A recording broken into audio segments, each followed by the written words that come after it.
scandalous. Sounds like Jackson, if you ask me. And the 2011 film The Help looks a lot like Jackson too. There are at least a few landmarks you'll recognize in the movie. One of them is Brents Drugs. Brad Reeves is the person who told filmmakers Brents would be the perfect place to shoot scenes for the movie. He also saved Brents when the future of the store was up in the air.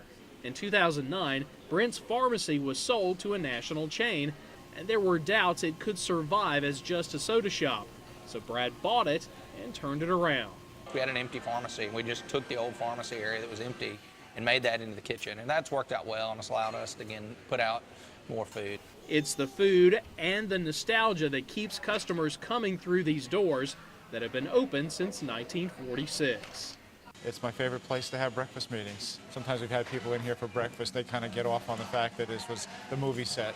Another fan of Brents is artist Wyatt Waters.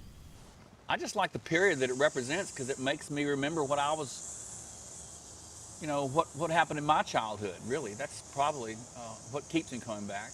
The old-style diner and soda fountain at Brents Drugs obviously makes it a special place for the city of Jackson, but did you know there's a hidden gem in the back of Brents Drugs right behind this curtain?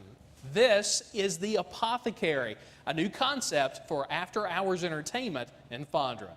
The Apothecary is a tribute to Brent's history as a drugstore. Here you can get a prescription cocktail. It also harkens back to the days of Prohibition when bartenders either moved to Europe or stayed in the States to work at soda fountains like Brent's. I think a lot of people like that kind of speakeasy side to it, of kind of coming in and wondering if they're supposed to be here or not. So you just walk through the front door of Brent's and keep going on back, and there it is. The Apothecary is tucked away in the back of the store and is open only after 5 p.m., preserving the family atmosphere of the diner out front. Honestly, I'd say most of our customers are kind of people that live, within a few miles. So between, the folks that work at UMC and people that live in the neighborhood or in the surrounding neighborhoods, that's really kind of kept us going. And it didn't hurt that they got a little help from Hollywood. From Brents Drugs in Jackson, I'm Ken South for Southbound.